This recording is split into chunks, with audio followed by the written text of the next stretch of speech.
All right, so according to YouTube, we are now live and hanging out. Welcome, Atheist Debates patrons especially, and fans, or anybody else who's finding this content useful. I guess I could actually set the video onto me when I'm talking, and instead of just having Alex's face up there. I'm at Dillahunty. Today is kind of special. I've got two of my online friends, and I would say perhaps mentors, who I've had discussions with before, who have changed my mind about things before, and who potentially think I'm wrong about more things. And why would you not want to find out? I know that there's a frustration everyone has with being wrong, but finding out that you are wrong means you're not wrong anymore. And maybe they're wrong. And maybe in the process of having these discussions, we'll find that out. But I've got Ozymandias Rameses II. By the way, links to both of their YouTube channels and WordPress blogs and content are going to be available both right down there in the description block, and probably we may talk about it near the end of this. But Ozzy's back, and we've had conversations, and we will have more today as well. And in this massive three-way, let's beat up on Matt and see how he does. I've also brought in Alex Malpass, who you guys will remember from a recent discussion. How you guys doing? Pretty well here. Suffering from lower back pain, which is why I'm standing today rather than seated, but otherwise just fine, thanks. So I guess you guys can flip a coin and see which one of you wants to potentially dig in first. Because there's been a lot of discussion lately. I know Ozzy and I were talking about the specifics of the label, how, atheist, agnostic, etc., how they're used. And Alex, because I've done several things recently related to ontological arguments and modalities, there's a very strong likelihood that I've said something that's, technically incorrect, including, I'm now told, potentially my null hypothesis usage. We can get into all those things. There's one thing that I want to kind of let everybody know before we get started. These guys know philosophy, and I am a occasional student. I know enough to get by, depending on who you talk to. But I try to be as precise and specific as I can with language, because I want to avoid confusion. But when you start talking about it in fields like philosophy, there's not just jargon, but there's a precision of language that is especially designed to avoid spreading confusion. But in debates and conversations and colloquially, that's not the way we talk about this. So if there's a subject that comes up where there's a particular term that I might not understand or that somebody else might not, we'll kind of dig into it a little bit, so hopefully people won't get lost. And if at the end of this there are things that you are still concerned about, I can pretty much guarantee you that if you contact the two gentlemen other than me in this video and say, hey, I saw you talking with Matt and you said this and I have no idea what the hell you're talking about, they will probably point you in the right direction. But who wants to start? Ozzy, you can start if you like. Sure. Okay, well, I introduced a term about, I don't know, 3 or 4 years ago into the Great Debate when I was arguing with a few atheists online, primarily on a Facebook page. And the term that I introduced was this term of art called lack theism, because I hear atheists in the online atheist community espousing a definition of atheism that is generally understood to be at odds with how most people would use the term and how the term has been used traditionally in English and in most modern languages. Traditionally, atheism has been understood to be the belief that there are no gods, or that there is no God. I mean, you can look in a number of dictionaries and you will see this. I could quote them if you wanted, but you'll see definitions like atheism is the view that there are no gods, the doctrine that there are no gods, the denial of the existence of God, and so forth.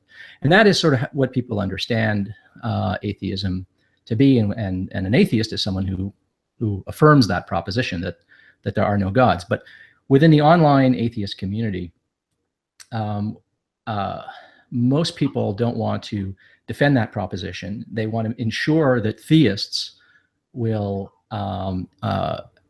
take on their burden of justification, of justifying the existence of a God, And so a lot of atheists will adopt this kind of strategic move, sometimes sincerely, but I think sometimes cynically and opportunistically for rhetorical purposes, and simply not put their cards on the table and themselves affirm what they actually think is the case, that there are no gods. And they will simply say, oh, I'm not saying there are no gods. I'm just not asserting that there is a God, and I'm asking you to defend your position, which is fine. I mean, it's perfectly okay to say we're going to have one debate at a time. We're going to debate your position, not mine. But I think a lot of atheists play hide the ball, and they will define atheism as merely the lack of a belief. And I think that most atheists who self-identify as atheist activists are in fact not merely lacking a belief. They actually have a belief, an opinion on the question of God's existence. For the most part, people like Aaron Ron, Bionic Dance, yourself, me, I presume Alex as well, are of the view that probably there's no God. This is not the view that it's impossible for there to be a God, although you might hold that view with respect to specific gods. But it's the view that, in all likelihood, the proposition some God exists is false. That I would maintain is not a species of agnosticism, just because there's some measure of uncertainty in there. It is, in fact, a full-blooded atheism. And defining atheism as the mere lack of a belief, I think, is usually done as an effort to play hide the ball, so that the theist that you're arguing with can't say to you, okay, look, I'll argue for why there's a God, but I want to hear you argue for why there's no God. And I see and understand why one would want to adopt the lack theist view for rhetorical purposes, but I think a lot of atheists have become genuinely confused by this. And I think you are in part the author of some of that confusion by having embraced for a long time what I call the lack theist position. So I wonder, if you could, speak to that, because I disagree with that. I think that's not the best way to characterize atheism. And maybe we could say something also about how we view the role of definitions here, because I think we actually agree on that part. Yeah, I actually, it wasn't too long ago, I did a video basically saying I don't care what you call yourself, or I don't care too much about what you call yourself. So on this issue of atheist language, you've used lack theism. I would say, if my understanding is correct, I don't really like the lack of belief. I think there's an implication there that a lot of people have raised, that it's implies that you're missing something, that you're somehow less than. And so I've pretty much gone with non-theism. Right. Whether or not the two are equivalent, I'm not completely sure. So when I'm in public debates, I am very much in the we're going to debate one proposition mode. And so if the question is, does God exist, or if they're trying to defend something specific about their God, I want to make sure that I don't accidentally or even intentionally shift the burden of proof, because we know that if I walk into a room and they're expecting this person to defend God definitely exists, and they're expecting me to defend God definitely does not exist, we've left a field not only in the middle, and we have set it up so that if you walk in accepting what either of us believes, the other one has a massive burden to overcome, because they've got to justify their position and overcome whatever it is that convinced you of yours. So that said, I don't have a problem if the subject of the debate was, it is reasonable to accept that there are no gods. I would have no problem, actually. Well, I can't say how well I would defend it, but I wouldn't have an objection to defending that for any reason other than it's not necessary. It's like walking into a courtroom and saying, I'm going to prove to you I'm innocent. I think it's fine if you can actually do that. That easily overcomes the prosecution's requirement to demonstrate guilt. If you could show that you're innocent, that's awesome. So when it comes to this, for the longest time, I'm not convinced that I wasn't so much playing hide the ball, as I have very strong concerns coming from the background of a believer that if you adopt a burden of proof and fail to meet it, not only might you shift the perception of what needs to be demonstrated in the eyes of a believer, but you might accidentally end up reinforcing their belief. You know, hey, I believe that Jesus is real, and this guy over here is saying that, you know, Jesus didn't exist. This is one of the reasons why I have such a problem with the hardline mythicists, because every time they get up and try to claim that Jesus didn't exist as a historical figure, if they fail, all they're doing is not only reaffirming, but they may actually be strengthening the opposition's belief. So there's generally an avoidance on that. And I know that there's something that we'll get to in a minute, where I am convinced that the proper application of the null hypothesis would support a positive declaration that there are no gods. Because can we agree, all three of us, I think, at no point today are we talking about absolute certainty with regard to anything or any position. Yeah, I mean, yeah, I think that's a red herring, really. I mean, you can be like, just as you can be a theist, it doesn't make sense to say you're not a theist unless you say that you're certain about it, right? I mean, you can be a theist and be uncertain about it. You can think, you know, 99%, you know, Christianity is true, right? You can have that degree of confidence, right? And think that the evidence for it is really, really strong, right? You're still a theist, even though there's some measure of uncertainty and doubt in your mind. And similarly, you're an atheist if you think, yeah, probably there's no God. I'm, you know, 80% or 51% confident that there are no gods, right? You're still an atheist by that, just because, and that's not undermined in any way by the fact that there's some measure of doubt or uncertainty. You recognize that you could be mistaken about that. Well, you know, by example, I do not believe that Bigfoot exists. I could also say, I believe that there are no big feet. Bigfootses. However, if somebody comes in and they are convinced that Bigfoot is real, and we're going to have a discussion about this, for me to say, I believe that Bigfoot is a hoax, and to adopt that extra burden of proof, I think is not only a strategic mistake, it may be an intellectual mistake, because I may be engaged in the sort of overconfidence or hyperbole in my belief that this is probably not true, especially if we're talking about things where we can't even remotely calculate a probability, which I know one of you will beat me up for in a minute.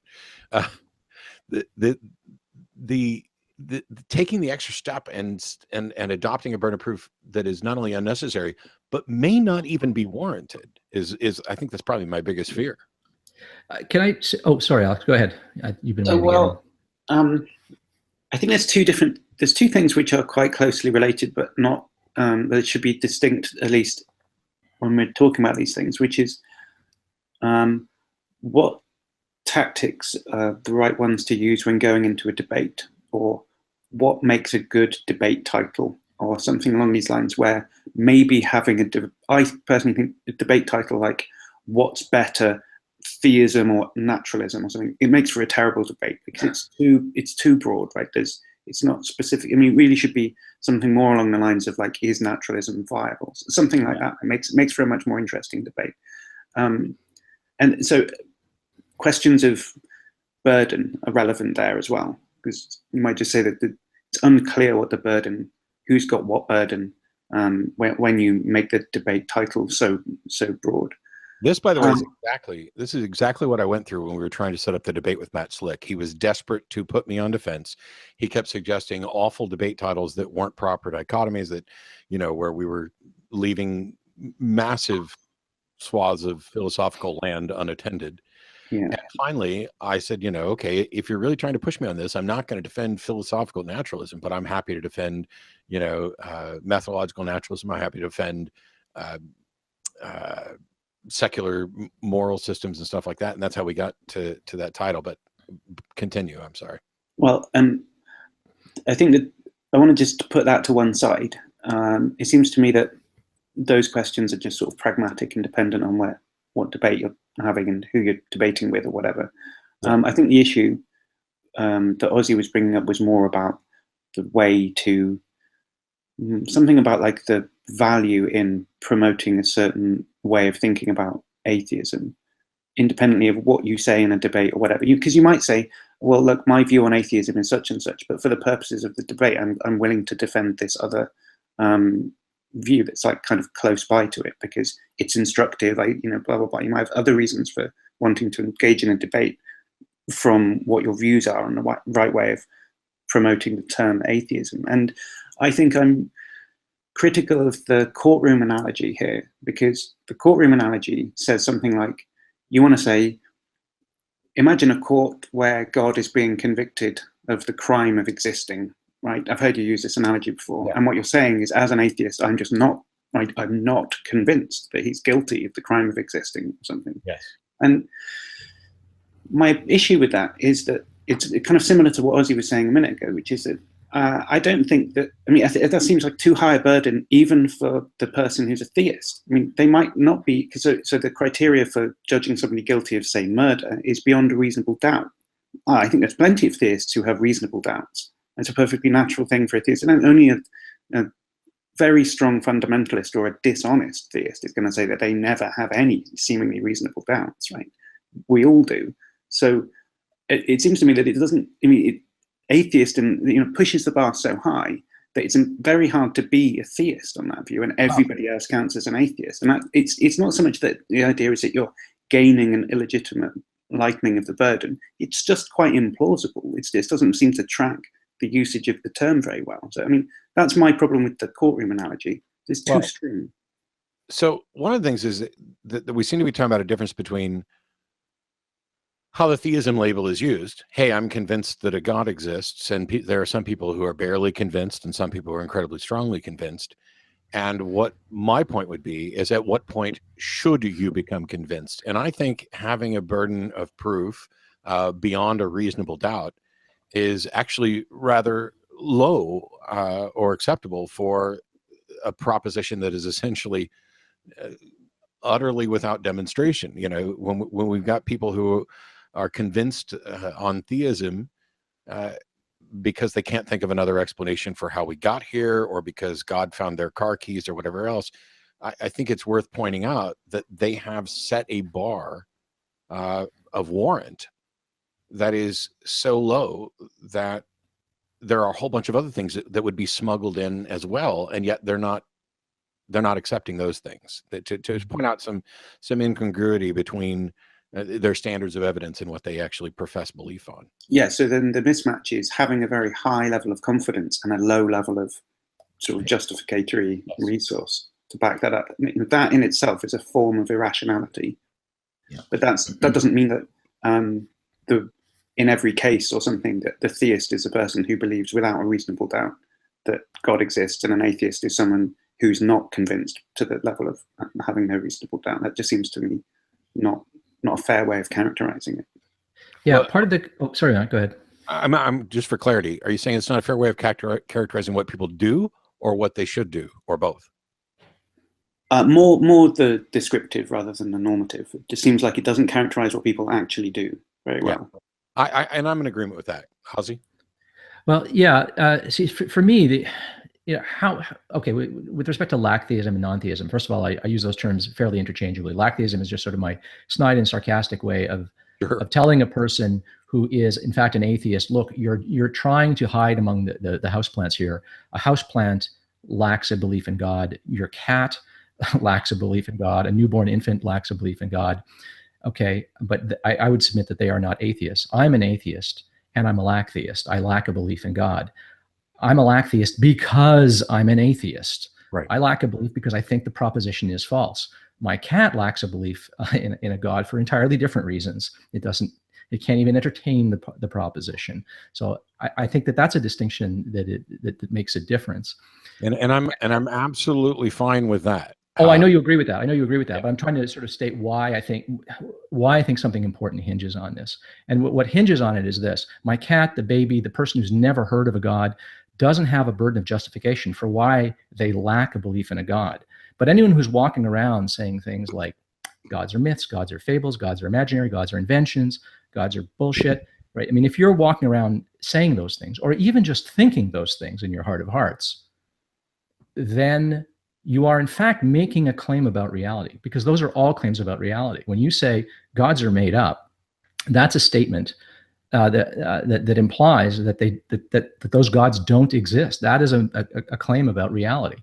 Now, you can have good or bad reasons for affirming that. And so my view is this: no position is rational by default, right? No position is just makes sense before you've got reasons. I mean, it's almost a contradiction in terms to say that a position can be rational without reasons. It just doesn't seem to make any sense to me. You don't, as I say, you can't sort of go around professing to be a skeptic and a critical thinker while espousing that I have a position that isn't a position. It has no justification, requires no justification. Oh, but it's warranted. It's rational, right? So that's the concern that I have. I think that those of us within the atheist movement, we almost should be calling ourselves the non-theist movement, because it does include atheists and agnostics and people who've never heard of a God and never grew up with any God concepts and newborns, right? I mean, those are all non-theists. We are all non-theists. We atheists are part of a larger umbrella of non-theism. But some positions incur a burden of justification, and some incur a burden of justification that is greater than others. For instance, if I affirm it's impossible for gods to exist, no God could possibly exist of any flavor, well, that's a pretty tall order. I've got some arguing ahead of me if I'm going to affirm that. Well, we talk about what we should label the community. For me, and I think this is the reason why you see so much of the lack theism, non-theism from the atheist community. It's because we've made a distinction between weak atheism and strong atheism. Yeah. And in order to make the umbrella for the movement sufficiently big, when we talk about the atheist movement, for me, weak atheism, soft atheism, is fundamentally equivalent to non-theism, and that's what makes it a broad tent. When you talk about the claims people make, I go after atheists all the time for making claims that they can't back up. I don't say all gods are made up. What I would say is we have really good reason to believe that many, if not most, if not perhaps all gods have been invented by human beings. And you get agreement from the theists that you're talking to that all the other gods that they don't believe in were made up, as well. I do not believe that a God exists. I do have a positive belief that gods don't exist, based in, well, the book that I'm working on, I think, is probably going to be covering this in the most detail. It's called If I Were God. And it's fundamentally, it's of all the gods that have been proposed, does the world we live in, is it compatible with those notions? And I find that the answer is no in every single case that we can examine. I'm in no way saying that there's not something out there somewhere that might be a God, other than what I was talking about earlier with the null hypothesis, which is that the description of the null hypothesis that I've used is essentially the default position that X and Y are not connected until such time as there's been a demonstration that X and Y are connected. There's no connection between vaccines and autism.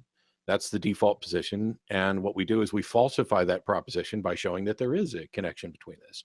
Similarly, there's no connection between X proposed agent and existence until such time as there's been this demonstration of it. That the default position is that, if there is this, I'm saying this being exists, the default position is that being doesn't exist until there's good reason, until there's a justification for that. And so that's where I would try to defend kind of like the strong atheist position, to the extent that I'm willing to do that. In that, here's 100 different gods. We know that they can't all exist because there are conflicts that would arise if more than one of them existed, or if these 5 existed, whatever. So we know they can't all exist.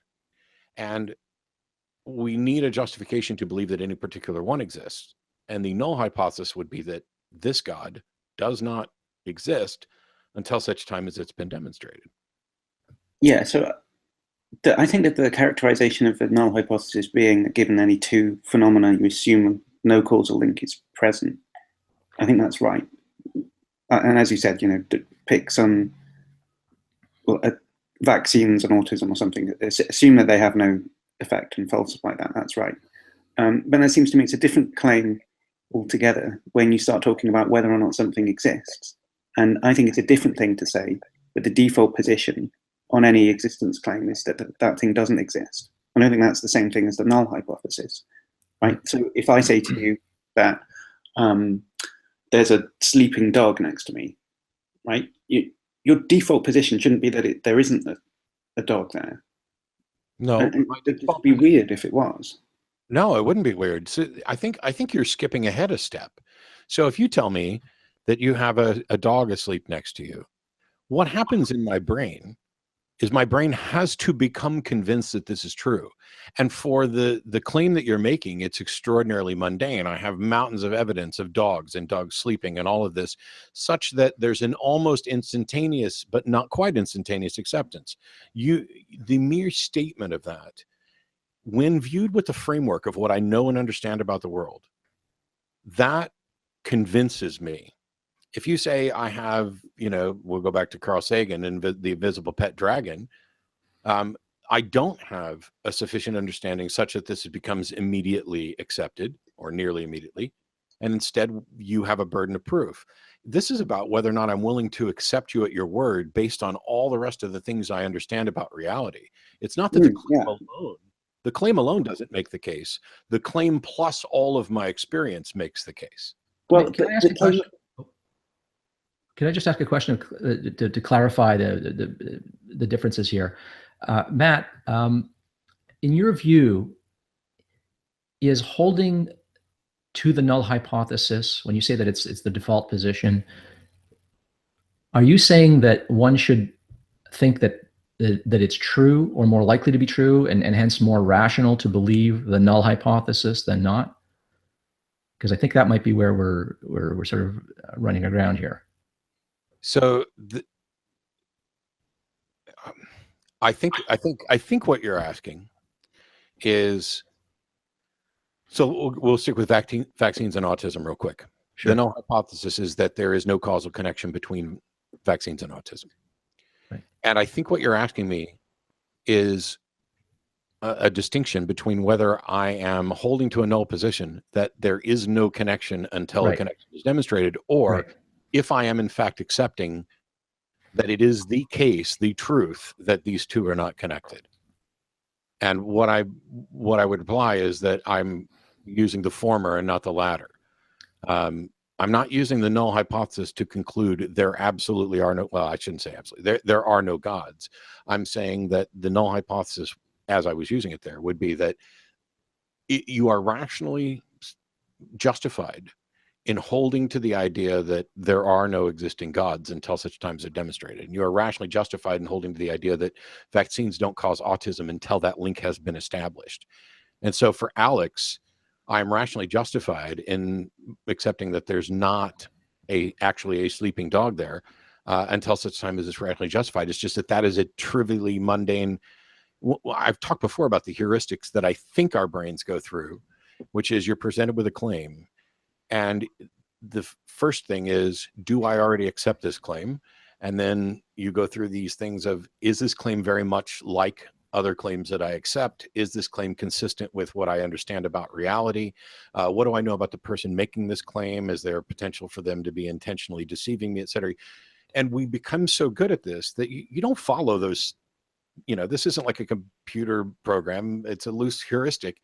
And you are constantly training your bullshit detector, your sniff buster, your gut, whatever, to say, oh, when Alex says he's got a sleeping dog next to him, well, I'll accept that. And one of the key factors is risk.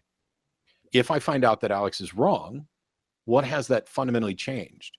And there's another risk, whether Alex is right or wrong. And that is, if I accept this claim, what other claims do I already accept that would have to change based on that claim? And is their burden, or is their warrant stronger than the warrant I have for what I'm currently evaluating? There's a danger there, though. When you start worrying about the stakes, that's how you end up in Pascal's wager, right? Let's factor in the stakes. What are the costs? What's at issue? What's at risk if I'm wrong? Right. I mean, all you have to do is imagine on the other side of the question that the stakes are incredibly high, and then all of a sudden you need to entertain the hypothesis very, very seriously. I mean, that's the logic of Pascal's wager. I'm just going to imagine that the stakes are so unimaginably dire and consequential that you better have some good reason, to reject, a belief in Christianity or something, right? So I'm not disagreeing with what you said there. I'm just, I would caution people about Yes. sort of weighing the stakes a little too heavily there. The veracity of a proposition is never going to be determined by the stakes involved. Right. Whether you're right or wrong. When I talk about stakes, first of all, it needs to be accurate. We're all going to make mistakes. You shouldn't, overestimate. When I talk about the risks of this, let's say Alex's claim was there's no such thing as a dog. The risk assessment there is I have this package of understandings about the world that include dogs. And if I were to accept Alex, then the risk is that this fabric that I accept and all of the combined evidence for this would be demolished.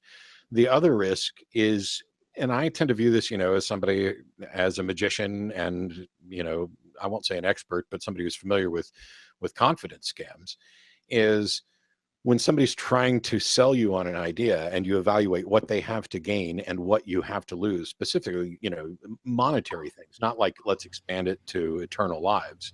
The other day, I do woodworking stuff, and I saw an advertisement on Facebook for a smart saw, which is essentially a DIY CNC machine. And so it'll use a little router and you build this thing. The curious thing for me is this guy did an advertisement. It was like a 15 or 20-minute video that was no picture of him. It was just words. It was talking about all the wonderful things you can do and how he was trying to help you out. And this was, there was nothing about the machine itself, no pictures of it, nothing about the sizes, not about what kind of, what it would take or how much it would cost and my bullshit detectors went off right away. So I went out to do a bunch of research, and it turns out, this guy, evidently this company, this script was written by one person using somebody else's name, and the pictures of projects were actually things they pulled up off Pinterest. And what you end up with for this CNC machine is like this little 12-inch by 18-inch type thing, and not what you would expect as a big proper CNC machine. So the risk there was pretty low. It was like $40 to get the plans, and it was going to cost you no more than $500 to build the machine. So my risk was $550 and whatever time was in there. But just in initial investigations, it became pretty clear, if CNC machines cost somewhere between $5,000 and $50,000, and you're telling me you can help me build one, for $50 and plus supplies, I've got that. That's the risks I'm talking about. So yes, I'm full agreement with Ozzy that, we have to exercise extreme caution that we're not being hyperbolic about the risks or expanding risks into, afterlives and metaphysical eternities and things that or injecting an infinity into something which really throws the weighting off. So I want to make another distinction. I'm just going to keep making distinctions probably the whole time, but to make a distinction between so risk, and obviously it's converse, which is like reward, right, payoff or something. And that seems to me is a consideration that you take into account when you're going to do something or other, right? But possibly sometimes simply believing in something might be something that in itself incurs a risk, possibly, but it seems much more likely that these two things are independent, right? So you can weigh up the risk and benefit of doing something. What two things are independent? Believing and not believing, and I don't know, acting, going along with the thing, right? Acting in such a way. So here's an example, right? I don't believe that the lottery ticket's going to win, but the payoff is so great and the cost is so small that I'll buy the ticket anyway, maybe, right? If that's a case where I don't believe it's going to win, I might hope it'll win, but rationally, I can't believe that it's going to win. I have no reason to think this ticket's going to be the winning one. I should think overwhelmingly likely it's not going to win. Sorry, say that again. But you believe it's possible, right? I believe it's possible, but I should believe that it's 13 million to 1 that it's not going to win. Right? Under anyone's criteria of what counts as believing in something, you shouldn't believe in something where the chances are 13 million to 1 that it's not true. Sure. Right? My contention, though, is that you are always acting in accordance with your beliefs. And so if you buy a lottery ticket, it's not that the only reason to buy a lottery ticket is that you believe it will win. It's that you believe that it could win, and you are willing to risk whatever the cost of a lottery ticket is for the possibility, however unlikely it is. That doesn't strike me as very plausible at all, because you should also believe that it could lose, right? So I believe that it could win, and I believe that it could lose. So how do I act? That can't be what determines my action, and my beliefs balance out. What else? You have to bring in the probabilities. What else could possibly determine your actions other than your beliefs? The fact that you aren't identifying a single discrete belief that is informing that action doesn't change that all of your actions are the result of your beliefs. I might believe that stealing is wrong, and yet when Hurricane Katrina strikes and there's a loaf of bread there that's going to go to waste, I have other beliefs that instruct me that the best thing I could do, or the wisest thing I could do, is to go ahead and take that bread. And if I were to say, oh, you're not acting in accordance with your beliefs, I think that's just mistaken. Well, here's my explanation of that. And my action when I buy the lottery ticket is that I hope it'll win, right? And the cost benefit in terms of the risk that I'm running and the benefit that I'll get if I'm right is so lopsided. Only costs me £1, but I'll get 6 million if it wins. I can stand to lose £1. It won't make any difference to me, right? So I'm almost indifferent to the loss. I don't believe it'll win though. So I'm not acting my action isn't purely explained on the basis that I do P and therefore I believe that P is true, or I buy the ticket which I'll only benefit from if it wins, therefore I believe that it will win. That'd be a very implausible analysis of what I was doing there. That's exactly what I'm saying. You are not buying a ticket because you believe it'll win. You are buying it for other things that you believe, which is you believe that £1 isn't, really all that valuable to you. And you believe that maybe the moments of fantasy you might have about what will happen if you were to win, that has value. So simply put, I buy it because I want the money and I hope I will win. But neither of those two things are belief primarily. It seems wrong to shoehorn that into having to be the propositional attitude of belief rather than. I'm not convinced that I bought lottery tickets. Yes, in fact, it would be nice to have the money, but I'm not convinced that is the real reason that I buy the lottery ticket. So what's the reason then? So the real reason that I buy the lottery ticket isn't that so much that I want the money or think that it's likely that I'm going to get the money. It is about, hey, if I had the winning numbers and did not buy the ticket, how bad would I feel then? And when the cost benefit analysis, when the lottery's at $900 million to the point where your expected payoff for $1 is, it's greater than that. There's math that supports that, but also there is, hey, I'm in this pool and I'm a potential winner, and no matter what the odds are, this dollar was not particularly valuable. It was barely going to get me a candy bar, which is bad for me. There's these rationalizations that take place that establish a different belief. So in one sense, I'm buying a ticket in opposition to my belief about what the actual odds of winning are. But I'm buying the ticket because there are other factors. And so there's something that I do believe which influences my action. Okay, so I think that you can probably state any intentional state by prefixing it with "I believe that," right? So let's say I hope that the ticket will win. It's also true that I believe that I hope that the ticket will win. And that's just a weird feature of belief, that you can always prefix it to any description of your mental state, and that will be true.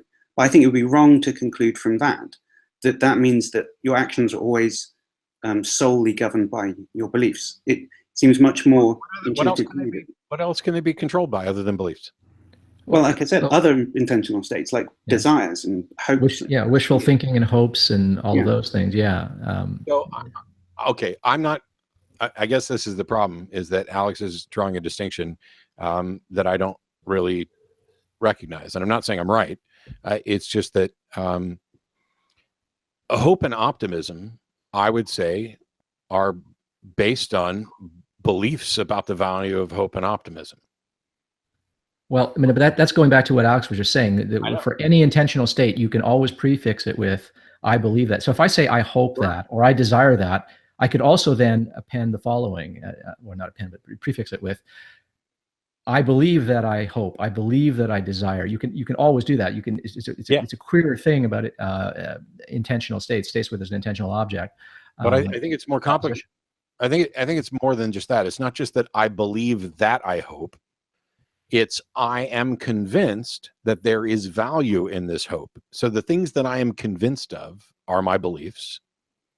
And you can say, well, you can prefix anything with yes.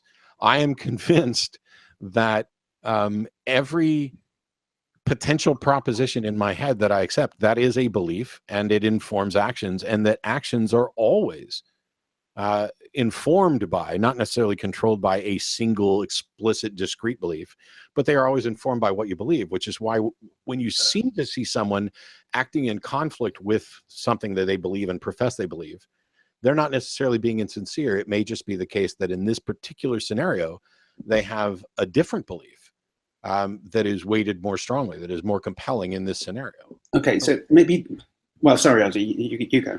I was just going to say, I don't think that Alex, and I know that I'm not suggesting that when you buy a lottery ticket, you are acting out of accord with what you believe, right? I mean, clearly, I believe that this is not the winning lottery ticket, right? When I buy a lottery ticket, I know that this is probably not the winner, right? But if I were to act strictly on that belief, right, that this is probably not the winning lottery ticket, I'd put it down and I'd grab another one and go, well, maybe this one, right?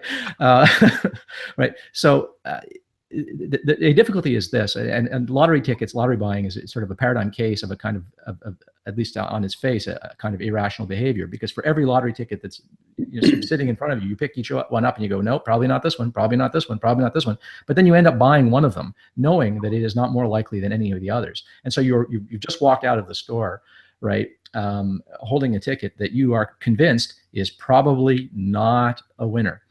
And so hang on. So what you were saying is yes, but what you believe is that it might win. Yes, but I also believe that it might not win 1,000,000 times more strongly than I believe that it might win. Right? I'm far more committed, and so that's where the irrationality arises, right? But we're talking about whether or not you buy a ticket, and the belief there is that you are infinitely more likely to win if you buy a ticket than if you don't buy a ticket. That is the belief. But now that's changed. Buying a ticket, yes, of course, but for this specific ticket, the ticket that I buy, I don't care about. As I walk out the store, I don't believe that's going to win. I have them randomly generate the number. I'm not picking. I'm basically just throw my name in the ring. Is essentially I view the lottery kind of like a raffle. Yeah, right. I know I'm not going to win this car, but I'll go ahead and sign up for it anyway because maybe it's a good cause, and I know that I at least have a better chance of winning if I bought the raffle ticket than if I didn't. So this is slightly more contentious, and I've got good friends who are philosophically very sophisticated who disagree with me about this, but I don't think it's decisive one way or the other. But my intuition, at least, is that, so take a situation, say, I believe that getting up now will get me to work on time. And if I stay in bed any longer, I'm going to be late for work. And let's say that I believe that there's no other way of getting to work on time unless I get up now. And let's say that I strongly desire to get to work on time and I don't have any conflicting other desires like that, I want to stay and snuggle for longer or something. But there's no other conflicting desire that's going to override that. So let's say I'm in that sort of one-minded kind of focused mental state about getting out of bed and going to work now. I have to get out of bed now. I want to. I think if you made an argument which was listing my mental states like that, saying I have this belief, very strong desire, no conflicting belief or desire that goes in the other direction, I don't think it follows logically that I will get out of bed. Right? It seems to me that I probably will, right? But I don't see that I'm compelled by the forces of logic to get out of bed. It seems to me that no argument could be made which, unless you put in as a premise, and you always act in line with your beliefs, right? You have to have that as a kind of bridging principle. But it doesn't seem to me that that's particularly plausible. It seems like it's sort of almost ad hoc, right? That I just think that you could act against your beliefs, well, at least logically speaking. I don't see any contradiction in holding a belief and not acting on it. I don't have a problem with the idea that you could act against a specific belief. I just think that it is always going to be consistent with some other beliefs. I can lay in bed and lay in bed and lay in bed, and at some point, one of my many beliefs is going to override the belief that it's, you know, better for me to stay in bed. At some point, you're going to hit a tipping point to where now other factors are being considered. And hey, if I don't get up, I'm going to be laying in feces and never get a paycheck. So it's, you know, at 7 o'clock in the morning, that's not as important as getting some more sleep. And maybe at 9 and at 10, it's not as important getting more. But at some point, you're going to, the situation and the circumstances are going to be such that there's another belief that's going to override this one. And I get into trouble because I try to talk about beliefs as if they are very discrete, explicit things, like as if our brain actually has like a list of specific propositions that it accepts. I think it's fuzzier than that, but the only way to talk about, for me, whether or not a particular belief or what the thing that I accept is rationally warranted is to talk about them in terms of discrete, which is why we use, you know, propositional logic. It's why we have syllogisms with premises, because if we tried to actually have logical discussions with the fuzzy, you know, spider web of concepts that we have that may not be discrete, I think we'd get nowhere. So I think we do the best we can, you know, taking this complex brain, and I think it's better, you know, and I can't see where people would really disagree, that if we take a discrete proposition, evaluate it logically in a syllogism, that this is functionally the best path we have to figuring out the fuzzy thing in my brain that best matches that proposition. Am I warranted there? No, it's funny. There's this discussion that we're having about the role of beliefs and how it hooks up with action is sort of an issue in an area of philosophy called action theory, and there's a parallel argument or parallel kind of dispute that goes on with the idea of desire and will. There are people who will say you only ever do what you want. No one ever does anything that they don't want. No one ever acts against their own will. Right? Everything you do is always in accordance with your will. How could you possibly ever do anything that you didn't will?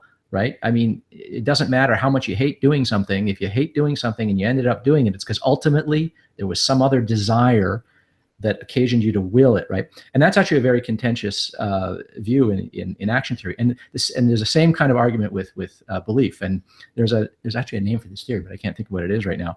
That says that like all action is motivated by two things: belief and desire.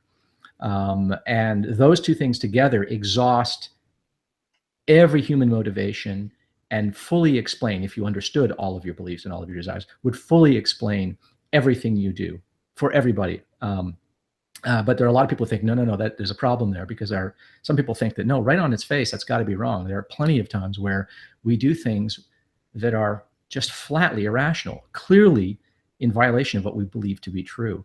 Or we do things that we absolutely detest, and we somehow will ourselves to do things that we don't want.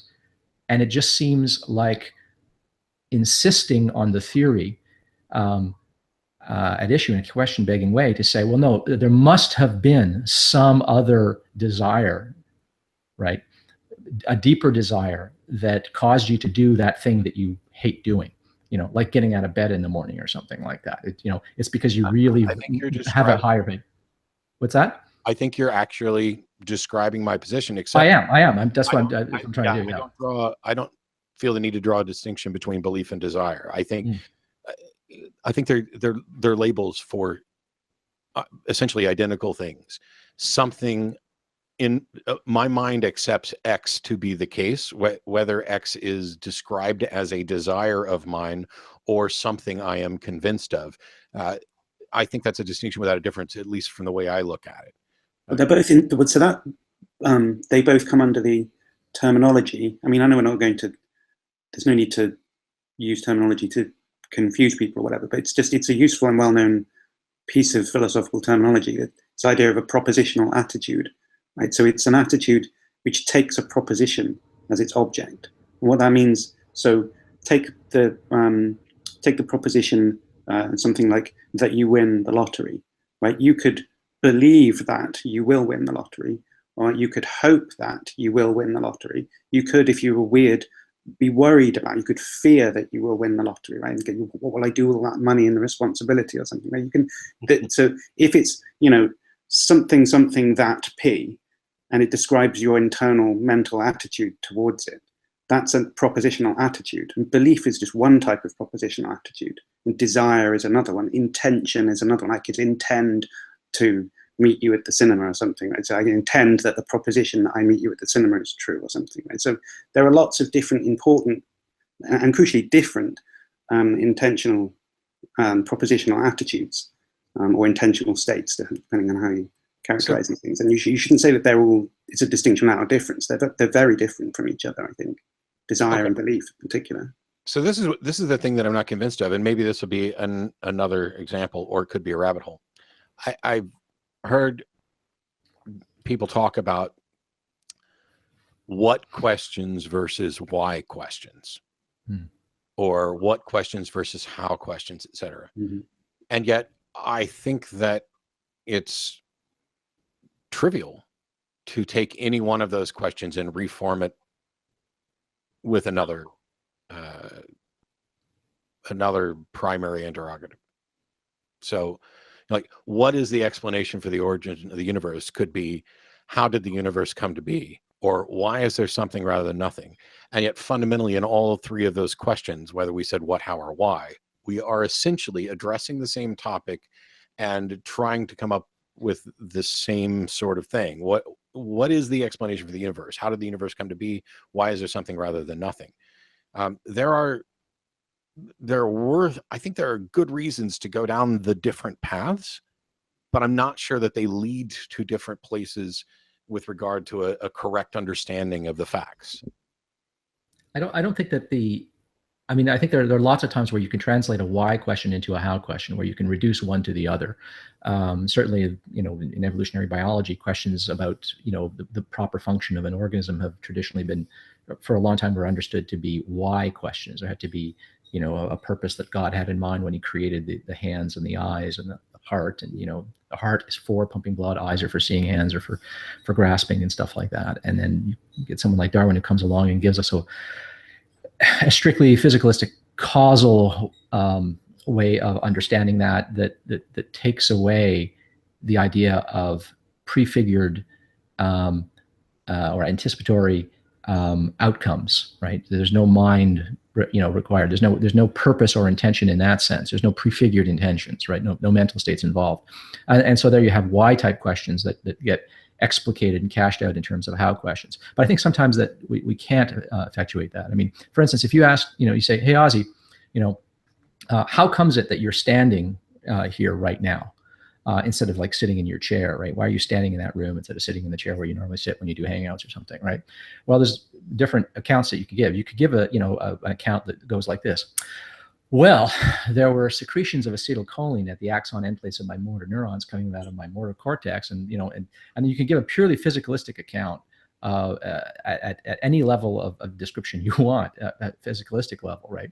About why it is that my body is where it is right now, right? But another answer to that question, which I think would be more informative in this context, not inconsistent with the other account that I just gave, the other explanation, but I think would be more informative. And that would be that, well, I'm standing here right now because my wife is in the other room and she's doing something, and I don't want all the background noise that she's making to interrupt this, what I'm saying, and I don't want to subject her to this conversation when she's not interested in it right now. And I'm standing here in this room rather than sitting in my chair because I've got a sore back and sitting is hurting me right now. So I'm more comfortable standing, right? So now I've got this account in terms of purposes and desires and intentions. Now, those are not inconsistent accounts. That's not an inconsistent account with the physicalistic account, right? But I think that if you omitted one of them, you would not have a full account of how it comes to be that I'm standing here rather than sitting. Right? Well, I think there's a couple of assumptions in there. I mean, first of all, even in describing it, you used both how and why. Right. I think that also you could be, what is the explanation for you standing there? But I think we're kind of glossing over, what is it that I'm actually asking? And well, I mean, when we're discussing this topic, so if the implication was, why are you standing rather than sitting? Well, the fact that your wife's in the other room is largely irrelevant to why you're standing rather than sitting, given what we're kind of implying.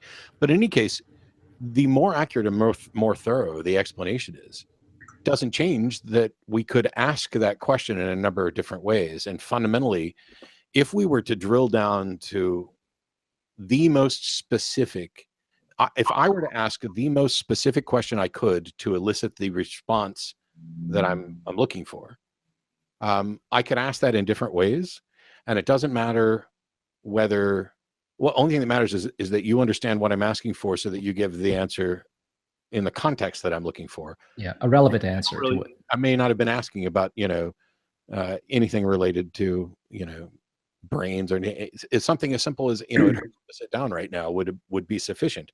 So the fact that you can give a more thorough explanation or include extra details doesn't change what I'm asking or how I'm asking it.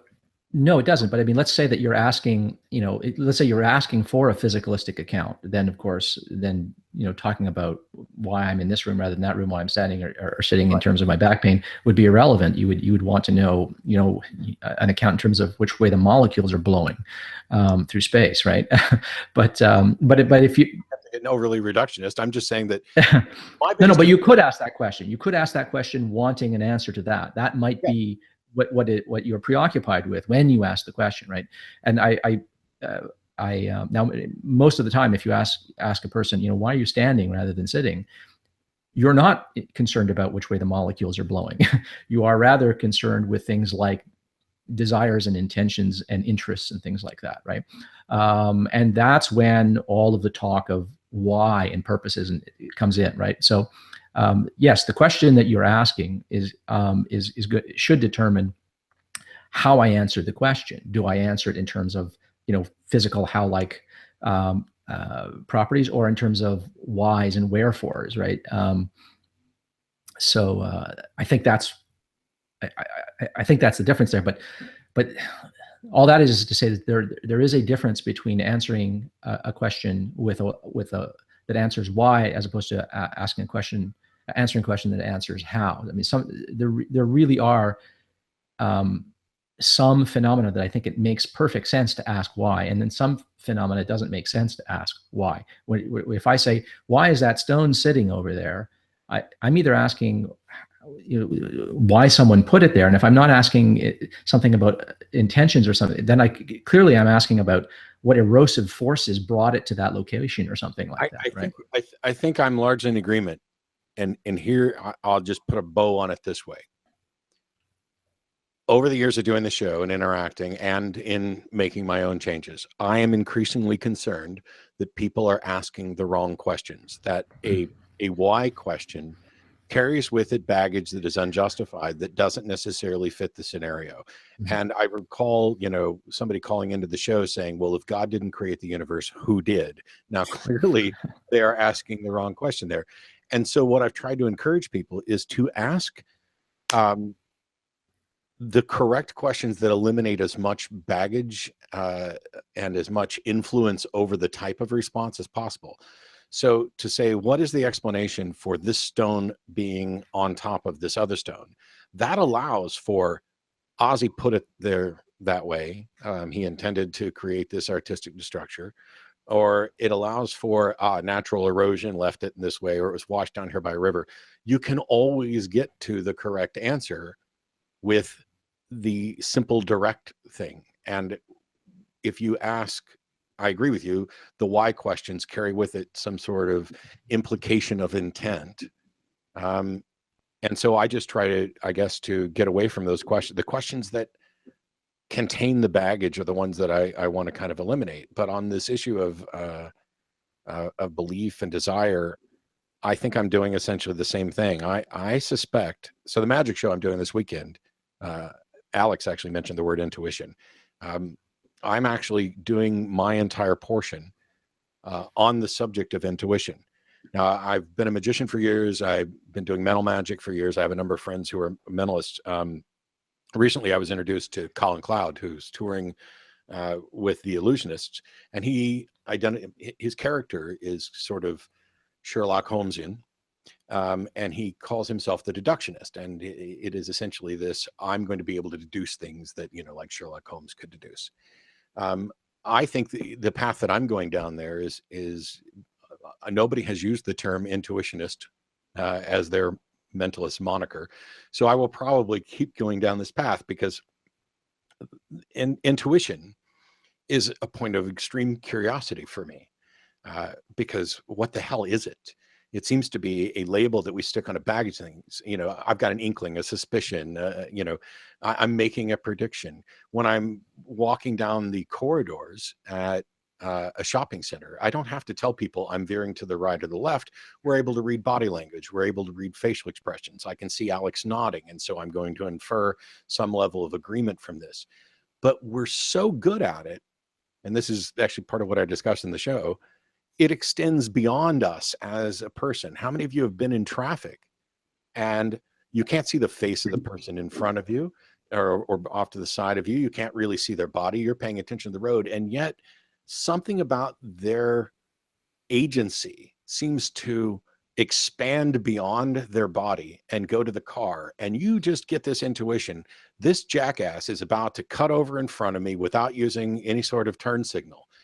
Now, I'm sure that we overestimate our ability to get these intuitions right. We, you know, remember the hits and ignore the misses, but there's no denying that we have this capacity that some people would describe as nearly supernatural. And so I find that particularly fascinating, and I like doing mental magic in that vein, because now I'm not claiming to have any sort of supernatural power. I'm testing my intuition and testing the intuition of the audience, so I'm going to have fun with that. But I know Alex wanted to get to something, and I didn't want to talk forever. Well, there's so many interesting things that have come up that I could easily go back to, but well, okay. So, given the brief, which was to find things that I disagreed with that you'd said in the past, and I had thought about it for a little bit, so I had come up with a short list, obviously not very long, but one of the things that the courtroom analogy was one, which we've already covered, but another one was, and I'd heard you say this phrase a couple of times, and I guess the repetition made it stick in my head more, which is why I'm bringing it up now. So it was the idea about something to do with Aristotle and his band of logicians who'd described all of the 256 forms of the syllogism or something, right? Yeah. Well, I mean, there's, I know where you're going. I mean, I can kind of see why you're saying that. I mean, Aristotle did set up a system of logic, syllogistic, categorical syllogism, where he charted through, I don't know off the top of my head exactly how many forms there were that he said were valid. 256 or 512 for the inversions, but essentially, after demonstrating that the inversions are equal, it's 256, and then there's, you know, 16 which are sound or right. valid. So there's, I mean, without getting into the detail of it, because right, I did at one point get particularly into the detail of Aristotelian logic, so it stopped me from doing that. But Aristotle made a contribution to logic, a very substantial contribution to logic, but it's quite misleading to suggest that there weren't any subsequent, or as if Aristotle charted all of the possible argument forms that you could make. I mean, there's a couple of parameters, right, that make his types of arguments, syllogism, strictly speaking, quite a restrictive form of argument. It has to contain 3 terms, right? Let's call them A, B, and C. Mm-hmm. They can't be empty. There has to be a shared term between the first premise and the second premise. And exactly the form that they come in is described in, I think he has 3 moods, right? There's a weird way that he writes it out that means actually he overlooked a 4th one that Leibniz figured out later on. But look, the point is that he does map a certain sort of logical territory, and he you know, broadly speaking, gets that right. But since then, there's been, especially since the beginning of the 20th century, there's been a massive explosion of logics, and there's lots of things that are obviously intuitively logically valid that aren't logically valid in Aristotelian logic. I mean, if I say it's raining, therefore it was going to rain, that's not valid in Aristotelian logic. You can't even form that, right? Or if I say it's necessary, therefore it's possible, that doesn't even make sense in Aristotelian, well, at least in the categorical syllogisms. He just doesn't have the resources to say it. So while he did an impressive feat, you know, these days it's really kind of a historical thing. You'd only really look into Aristotelian syllogisms if you were a historian of logic, because it's such an almost insignificant aspect these days compared to the formal logic that we use to program computers and stuff, right? So logic is so there's this question of like, could I form an argument which was valid, which Aristotle's logic couldn't capture? And the answer to that is yes, definitely could. Do we have logical resources to formalize the validity of any argument which is intuitively valid if you say it out loud? And the answer to that is no. There's lots of things where logicians are, you know, unsure and debate with one another about the right way to come up with the logic of that. Like, logic is an open question these days. There's lots of things. I mean, so you made it sound that it seemed to me, A, that Aristotle had done it all, and B, that there wasn't anything left to do. Both of those two things, I think, wrong. Right? So I would row back from that way of putting it. And it might sound like a small point, but you know, when it's hard to ignore these sort of small points when you've spent ages looking at these things. No, and I appreciate that, and I will also say that there's a couple of possibilities here that aren't mutually exclusive. One is that I don't know enough about this, and the other is that you know too much.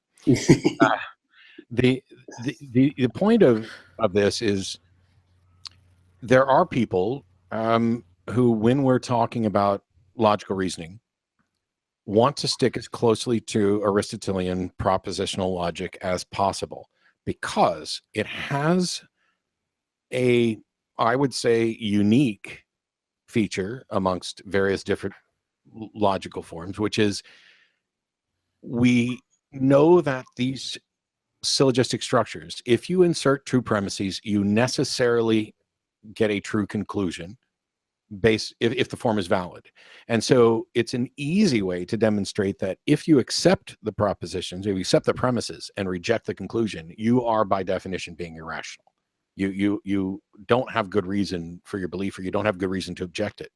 Now, the other thing is, you said, like, there are things that you can't say in syllogisms. And I'm not necessarily convinced that's the case. When you said, you know, it rained today, therefore it was true in the past that it would rain. I think there's a way, and I typed it in real quick, you know, you could have premise one be something like, yesterday it was true it would rain today. Well, of course you can. Look, the issue, though, is that syllogistic logic doesn't have tenses in it, for one thing. Mm-hmm. Right? So, and there's a distinction between propositional logic and syllogistic logic of Aristotle. They're two very different logics. Right? And the propositional logic was actually invented by Stoics. So, you know, like across the Aegean, and they both were rivals with one another, right?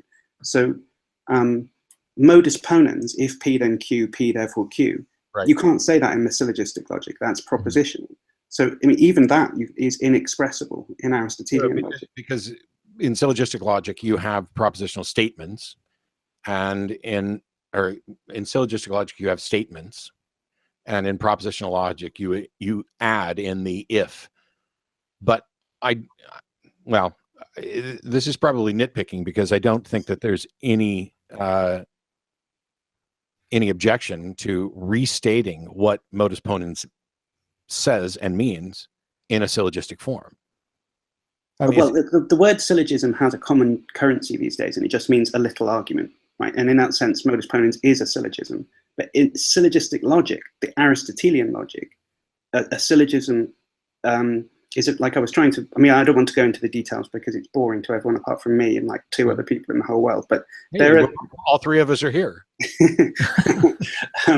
But there's, I'll send you some slides that I made once on what Aristotelian logic is, which I think are fairly clear. But yeah, I mean, it's like a different language. I mean, it's like French and English or something. So let me say this and see if this clears up your primary objection. When I say that Aristotle and his band of merry logicians went through all of the possible syllogistic forms and determined and demonstrated which ones are valid, in that case, I'm talking about syllogistic logic. I'm talking about Aristotelian logic in the sense that it's not that there aren't other ways of logicking.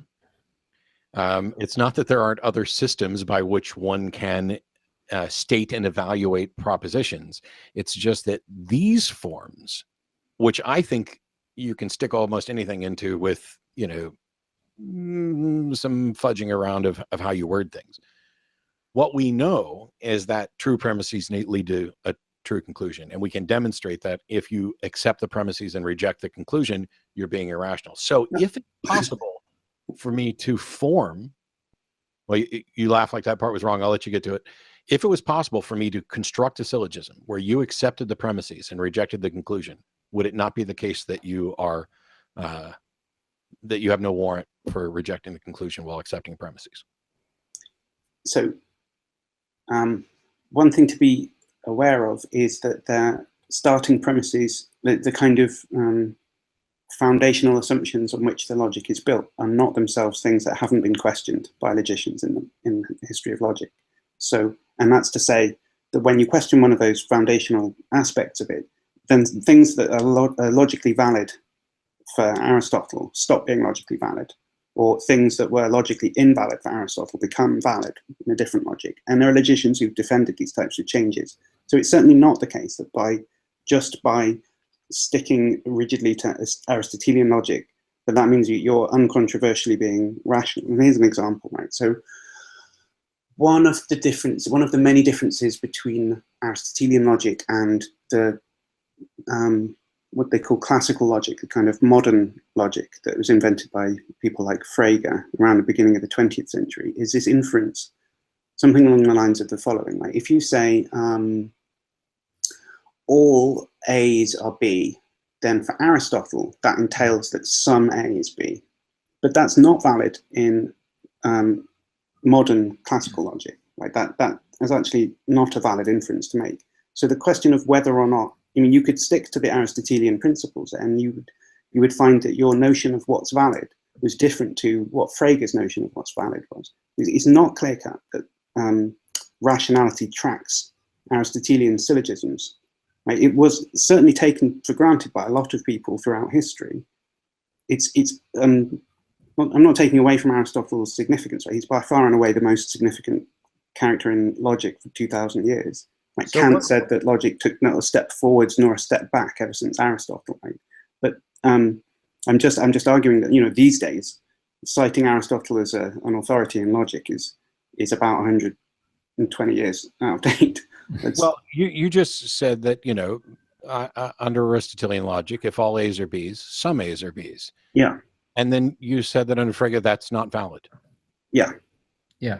Okay, that seems to me to absolutely violate identity, non-contradiction, excluded middle. The foundations, I mean, if you draw a Venn diagram. No. Oh, sorry. And say all A's are X, then clearly some A's are X. So all unicorns have one horn. Does it follow that there exists a unicorn, a one-horned unicorn? Right. This was actually something that crippled logic in the Middle Ages. Actually, if all unicorns have one horn, then some unicorns have one horn. No. The statement isn't if, it's all unicorns have one horn. But if you're saying that all A's are B's implies some A's are B's, right? I mean, this is something that only got sorted out with people like Russell in the 20th century. This was a problem. I mean, I must have to show the square of opposition. there's a diagram called the square of oppositions that that one can demonstrate this with, but I'll see if I can find it. But yeah, because this is a huge problem, because all unicorns have one horn. Means some unicorns have one horn. Well, otherwise, all unicorns don't have one horn. No, it doesn't. That's just it. This is something. This intuition that you have was a widely shared intuition. Not an intuition. It's a set theory diagram. Well, no, it's not. It seems to be. I mean, Aristotle believed it, and throughout the Middle Ages, people believed it, and this crippled logic throughout the Middle Ages, really, and into the Renaissance, and people started to understand that there was something really wrong with this. It doesn't follow that. Okay, watch this. Let's say that it is true that all unicorns have one horn. Can you conclude from that that there actually exists, that there is some thing in the world that is a unicorn and that it has one horn? Clearly, that doesn't follow, right? But that's not what the proposition says. But that's how it was understood, like for most of Western history. This was sort of canonical logic for centuries, for more than a millennium. This was understood to be true, and it led to the most bizarre metaphysical conclusions with great confidence that if all A's are B's, then some A's are B's, and in other words, people were saying if all A's are B's, then there exists some A that is a B. But that's not what all A's are B means, and you couldn't construct an Aristotelian syllogism that leads to that conclusion that therefore necessarily there is some extant thing. The reason that the Aristotelian system has that validity to it, or at least another way of stating the same starting point, is that in an Aristotelian system there can't be a term like A or B that's empty. Right, like essentially the term Martian, because presumably there are no Martians. Right, if you stick in Martian in a syllogism, so if I say all Martians are green, therefore some Martian is green, right? That it's not a valid thing. It's not a well-formed sentence in the first place, merely because the term is empty. Right, so the Aristotelian syllogism restricts itself only to terms that have an extension, and what Frege does is unlock that. So you can represent the syllogistic logic as a fraction of or fragment of the modern logic by just sticking some constraints on and say, let's just look at the bit of modern logic that only has terms that refer to something. But in Aristotle, it's like a starting point. His system only concerns itself with, like I said before, a very narrow range of types of examples. If you're only looking at those, then it's valid. But I wholly disagree. So the one thing about what they thought is not the same as syllogistic forms. So we're talking about the abstracts here, and we're talking about the structure of an argument as to whether or not it's valid.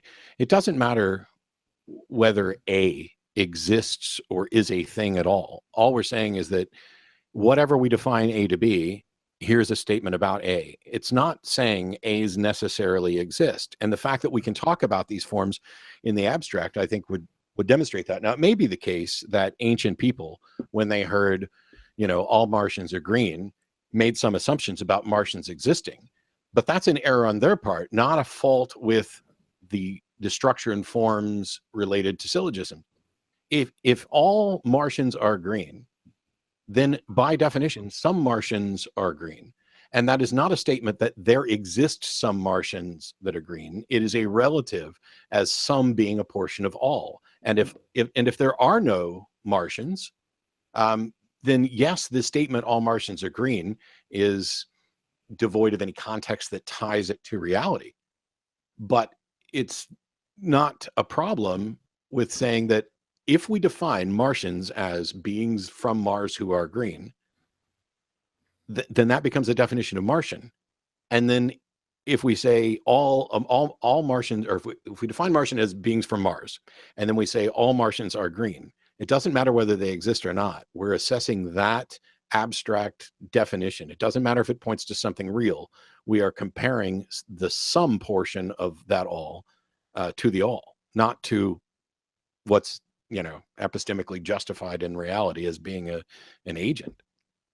Well, I mean, you sort of, you're proving that you sort of graduated in your grasp of logic beyond what most people would have understood. I mean, the expression "some" for a long time was understood to imply existence. It was understood to be an existential claim. To say that some A's are B's, it was to say there exists at least one A that is a B.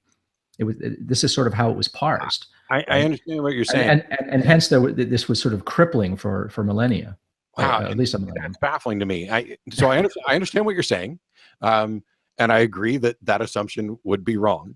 It's just that I've never had that assumption or that understanding. It was never presented to me that way. It's, when I go through and read, the various books on logic that I have downstairs, or I think there's a Princeton EDU thing that goes through it. I don't recall that having ever been presented, and it seems like it's the sort of thing, and this is certainly, on me.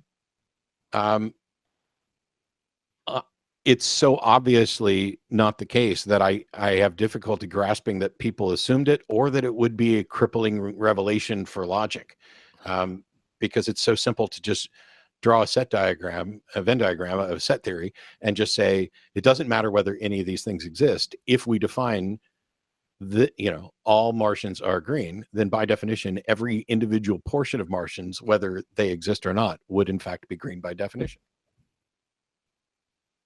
Well, I can sense that we're not necessarily going to reach agreement on this one.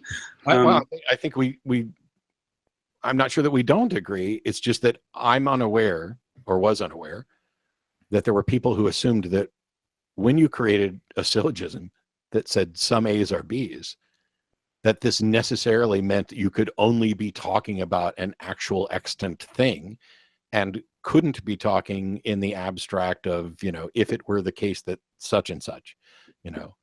If you say all unicorns have one horn, I can't believe that even in ancient time, all dragons breathe fire, therefore some dragons breathe fire, was immediately interpreted as there's necessarily an existing dragon who believes fire. Well, they would have seen it a little differently. They would have said, look, if there is no instance of a dragon that breathes fire, right? If there isn't at least one case of a dragon that all A's are B's, okay, then the proposition some A's or B's is false. And if the proposition at least some A's or B's are false, then surely the proposition all A's or B's has to be false. So you think all A's or B's can be true, while some A's or B's can be false, in some sense, right? You think that in some sense it makes sense to say all A's or B's, but some A's or B's can be sort of false in this world, but somehow true, like in a Venn diagram. And I think that is something that would be paradoxical to people. You said you think that. You weren't referring to me. One can think that. Okay. Yeah. One would be horribly irrational based on my to presume that. All right. Well, I mean, there's other arguments, right? Which so you also said, and I guess this is another thing that we might want to touch on, but those pillars of rationality, the law of non-contradiction, excluded middle, and law of identity, say, they've all been questioned by philosophers in the past, and although they're controversial things to contest, it's not fair to just say, oh, you've questioned one of these, therefore that means by definition you're irrational, I win, right? That's it. No, I would never do that. Right, but so that they can't act as sort of let's use this presuppositional phrase, but as the necessary precondition of rationality, or something that you believe that the law of non-contradiction is true. And that's just not the case, right? You can be rational and not think that the law of non-contradiction is true. And Aristotle himself argued that. I have no problem with people questioning. Wasn't true. So I have no problem with people questioning anything. The problem that I see is that I don't know what foundation one could use to attempt to demonstrate a problem with identity, non-contradiction, excluded middle without first assuming that they were there. Because if you're going to try to show that perhaps they're not true, you'd have to have some foundation upon which to rest the idea that there's a potential contradiction, or what would be wrong with a contradiction. Well, I mean, so I'm not going to say that somebody questioning it is irrational. I'm just going to say that the people who've questioned it, I don't see what foundation upon which they can rest an objection. So if you consider things like semantic paradoxes, like, you know, the liar paradox, presumably. Which isn't a problem for identity, non-contradiction, or excluded middle. Well, if you consider the liar paradox, there are obviously a great deal of, let's say, solutions or accounts of this, which try and fit the liar paradox into a classical form of logic, like a consistent logic, one in which there are no contradictions, right? And these are very, very complicated and immediately become problematic in their own ways. And it's an embarrassment for logicians that they haven't been able to sort this problem out adequately. Right? The problem is that there's no easy, consistent solution to this. And there are people who argue that that itself gives you some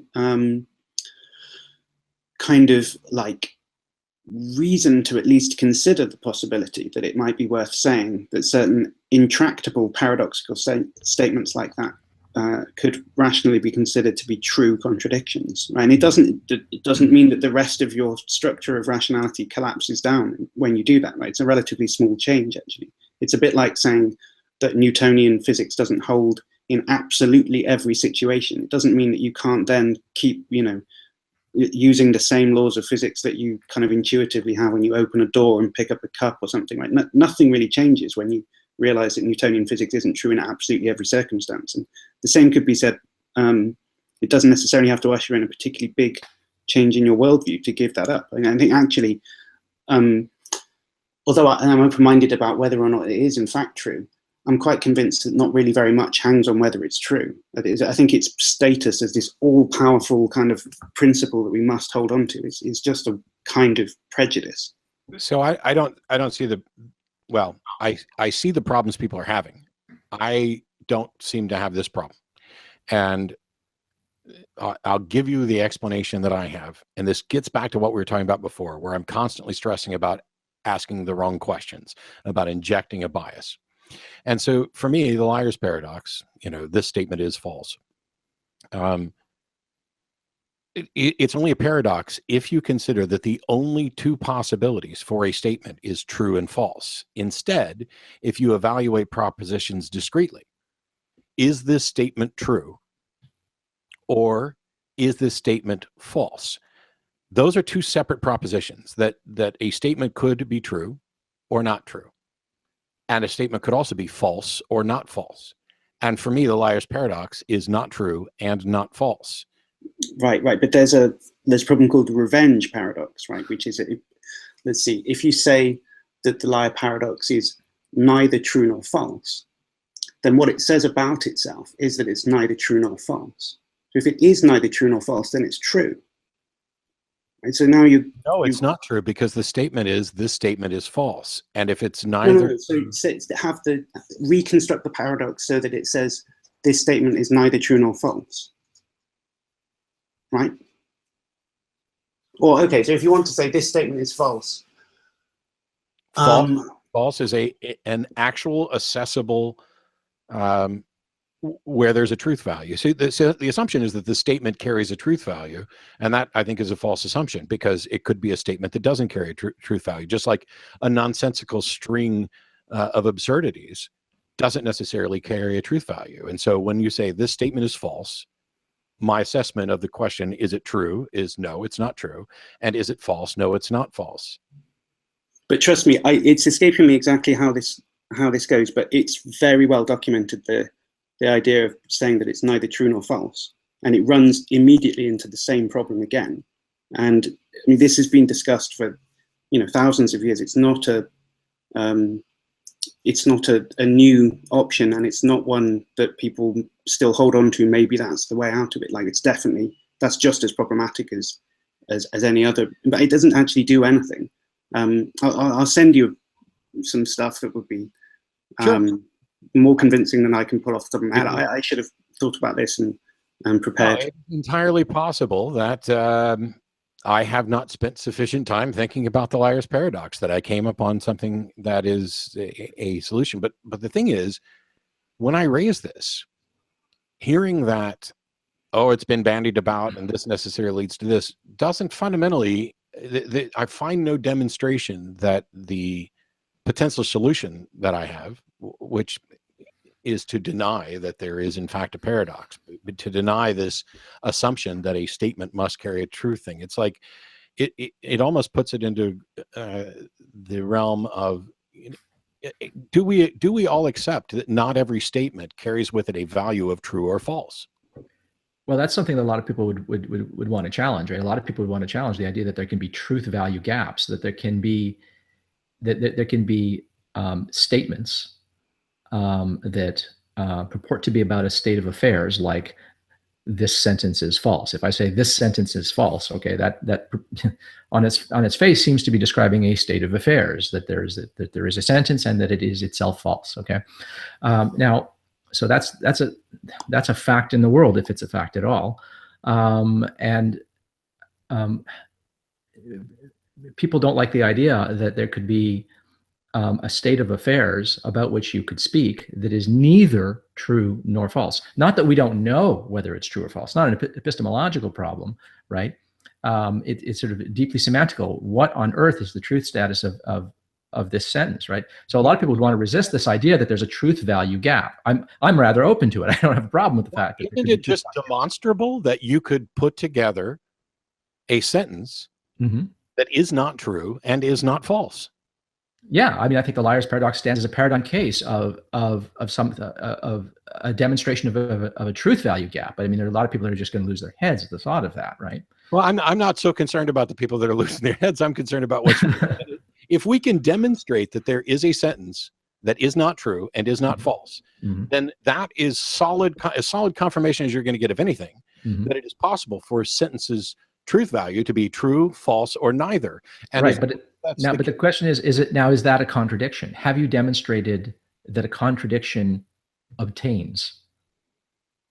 Because if that's how you understand that sentence, right, that this is an instance of a contradiction, and that's why there's a truth value gap, well, then the principle of non-contradiction is not absolute, right?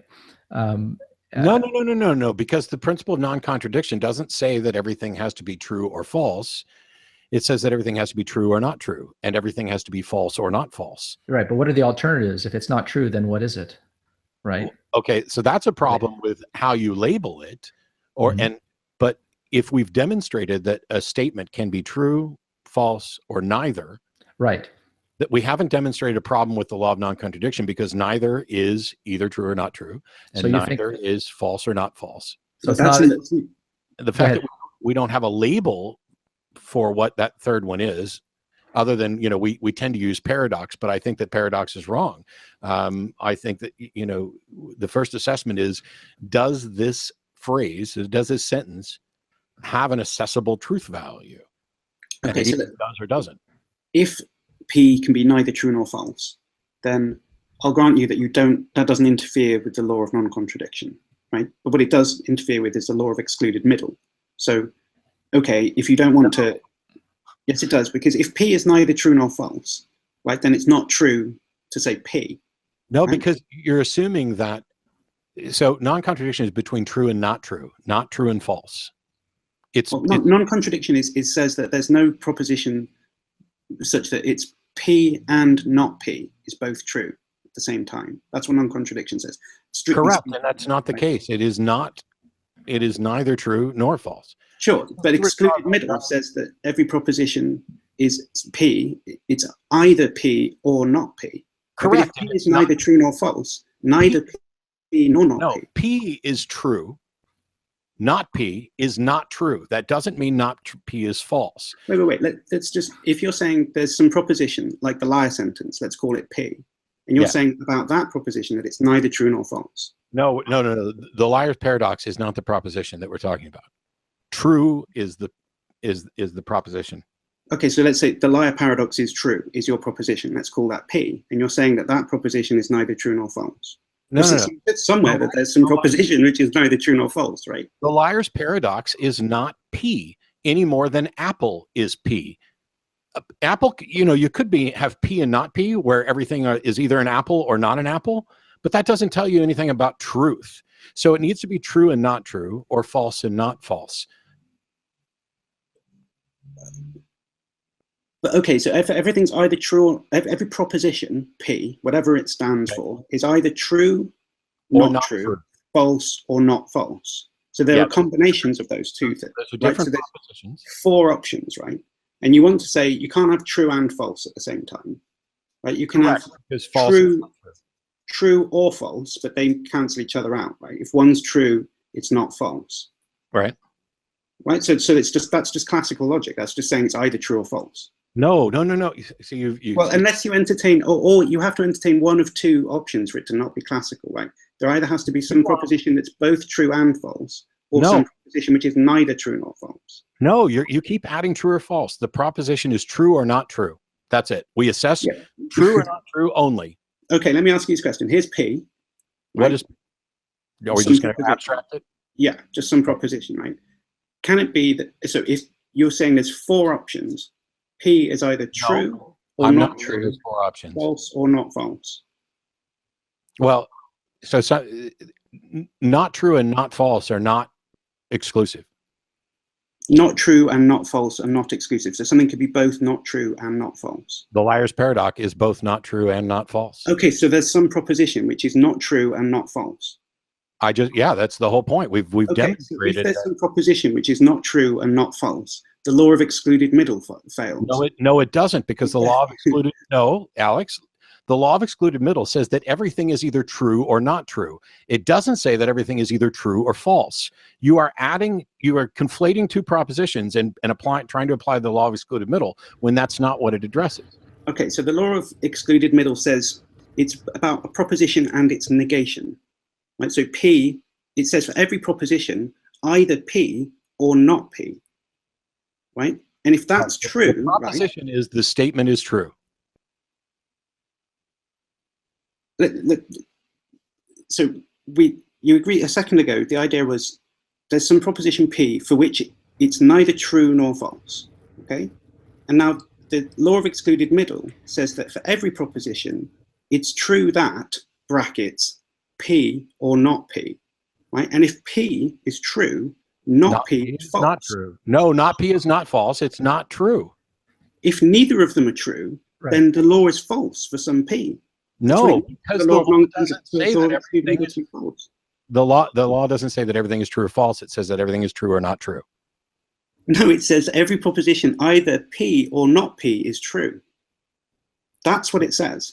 Okay, and if P is true and not P is not true, then it is true that it's not true. If P is true, then it's not an instance that we're talking about where P is neither true nor false. If P is true, fine, that's irrelevant. If we're focusing on an issue where you said if P is neither true nor false. You're conflating the proposition, this statement is false, with the proposition. I'm not thinking about the liar paradox anymore. Okay. I'm just going off what you said. So take some proposition P, and you said there could be some proposition P such that it's neither true nor false. No. Okay, that's what I'm thinking about. Right, because the law of identity, non-contradiction, excluded middle don't say anything about true or false. They say about true and not true. Okay, so what does it mean to say that not P is true? Yeah. What does that mean to you? Because to me, it means that P is false. Right. Yeah, and that's the mistake, because that brings in the assumption that everything must be true or false. Okay, so your idea of not P is intuition. It's not true. That it right. Does not contain a truth value of true. So, which does not contain a truth value at all. Just like I could put together a bunch of gibberish and say, what is the truth value of this proposition? Well, it may be true, it may be false, and it may carry no truth value. Fine, bunch of gibberish, or even a command, shut up or something. That's not true either. There's loads of things that you can say that are not true or false. Shut up. The idea is propositions like, 2 + 2 = 4. I don't see that this changes anything. The fact that you can identify a proposition for which we can, in fact, assess a truth value doesn't mean that all propositions have a truth value that can be assessed. Okay, but what that means is that there are statements that purport to be about the world, right? They constative sentences, right, or utterances, that function. Well, they're not truth functional. That don't have a truth value, and so that they can be something like, well, like a command, like, you know, if I say, you know, oh, shut up or something like that. That's neither true nor false, right? So, but normally, that's unproblematical. It's not a problem to say, oh, well, there are utterances, there are sentences in the English language, in any natural language, that have no truth value, right? But declarative or constative sentences that appear to be descriptions about states of affairs in the world, to say that some of those have no truth value, that's a little bit puzzling, right? On their surface, they seem to be ordinary, declarative, descriptive states of affairs, right? No, Alex has gone to get whiskey, right? Sure. Yeah, and I'm probably going to have stuff just got real. I'm going to have to slip away for a minute to use the restroom. But yes, so the very idea that there are statements that purport to be a declaration of truth, or that would purport to have a truth value, does not necessarily mean that those statements actually have a truth value. Well, okay, well, I'm fully sympathetic with that. In fact, I think that that's correct. I think that there are statements that masquerade, is the way I like to put it, that masquerade as constative, but in fact they're not. Yeah, and I'll give you this, and maybe the two of you can discuss it for a minute while I use the restroom, because this isn't a good analogy, but because truth is a peculiar thing. You know, it may be that you can't make an analogy to it, but it's like if it said this font is blue, and we recognize that the font either qualifies as blue or not blue. But if the only two colors that we knew of were blue and red, we're taking the idea that not blue equals red, when in fact there may be other values that are not blue and not red. I think that's what I'm getting to, and I will be right back. Okay. But we don't want dead air, so you guys can talk among yourselves for a moment. Yeah. Well, there were no. I don't know if we want to stay on this because it's getting a little hairy. Maybe we want to get into some other issues. Or we could just both pat each other on the back and say that we were right about that. Well, that might be premature and ungracious.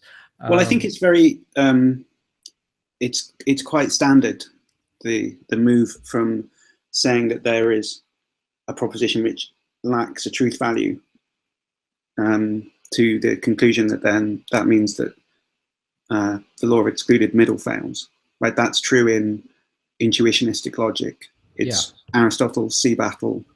I'm sorry, I don't know what that is. Sorry. Aristotle and the sea battle. It's in on interpretation, where he says, so here's this argument against. So the idea is that if you make a prediction, like there will be a sea battle tomorrow, right? So imagine, you know, you're it's some Greek admiral and there's some Persian fleet that's pulled up on the other side of the sea or something, and you're staring down the telescope at one another, deciding whether or not the decisions are favorable to you or to the other guy, right? And it's some kind of mixed situation. And then someone might say, you know, watching from afar, they'll say something like, oh, there will be a sea battle tomorrow, right? They make this prediction. So Aristotle's idea was that, like, if somebody makes a prediction like that, and let's say it's possible that there will be a sea battle tomorrow is true, and it's possible that there won't be a sea battle tomorrow is true. Like, there could be one and there might not be. Well, if somebody says, so in that situation, you say that the future is open, right? It's contingent whether there'll be a sea battle tomorrow. And let's say somebody makes this prediction, right, and he says there will be a sea battle tomorrow. And Aristotle's idea was, well, let's that prediction, let's call that P, right? If P is true now, then there will be a sea battle tomorrow. what that means is if it's true now that there will be a sea battle tomorrow, then if that very same sailor, you know, tried his best to do everything he possibly could to prevent the sea battle from happening, obviously nothing he could do could make it not happen, because it's true that there will be a sea battle, right? It's already true. And likewise for false, if it's false that there will be a sea battle tomorrow, if he says now it's false that there'll be a sea battle tomorrow, or sorry, if he says there will be a sea battle tomorrow and it's false, then nothing he can do to provoke the sea battle could possibly be successful, right? Because otherwise it would be that he said there will be a sea battle tomorrow, that was false, and yet there was a sea battle tomorrow, right? Which doesn't make any sense. So it has to be that it saying there will be a sea battle tomorrow in that situation is neither true nor false, right? That's Aristotle's argument for why there must be some propositions for which they lack a truth value, right? Otherwise well-formed sentences, not meaningless strings, not commands, whatever, declarative propositions, which nonetheless lack a truth value, because he said it's just, you know, otherwise it would usher in fatalism, right? But it's true that the future is open there. Moreover, I think that, so that particular example, we talked about the idea that there are statements that are neither true nor false, or apparently neither true nor false. In that example, the intuition is to say that its truth value isn't accessible until after its prediction comes about. Mm-hmm. However, I think that trivializes the truth value. So if you say there will be a battle tomorrow, and then tomorrow a battle occurs, I think now we've wandered into another territory where people look at this in hindsight and say, clearly this was true, and this person knew it to be true. And this is how you get to ideas of prophecy, for example, when it may be happenstance that it was true. You could have had, you know, two people making different distinct predictions.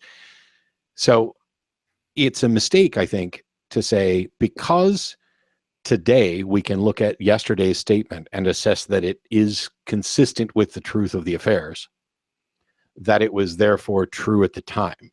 I would argue that it was neither true nor false at the time, that the state of affairs had to come in to being to justify any sort of truth value assessment on it, other than not demonstrably true, not demonstrably false. And on that note,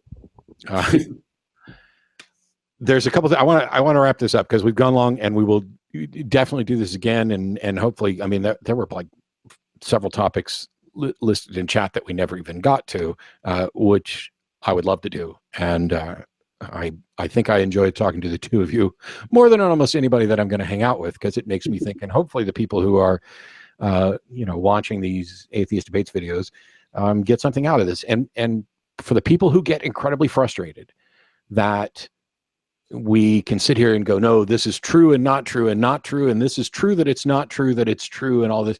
I know that gets frustrating. One of the things that I will try to do is, as we either get to agreement or consensus among us on the state of affairs that we're actually discussing, I will probably try and add some sensible graphics to this, because for me, the single Venn diagram, this simple circle of A and not A, is the most obvious demonstration of what we generally mean by identity non-contradiction included middle.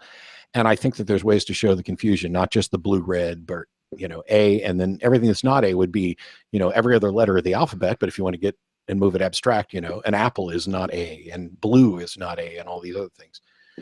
But I wanted to give you guys each a chance to kind of quickly, I've added the links to your content down below. What did you get out of today? How wrong am I still? And where can people find out how to listen to you guys more and me less? Oh, no, don't listen to me less. Just listen to all of us and make up your own damn mind.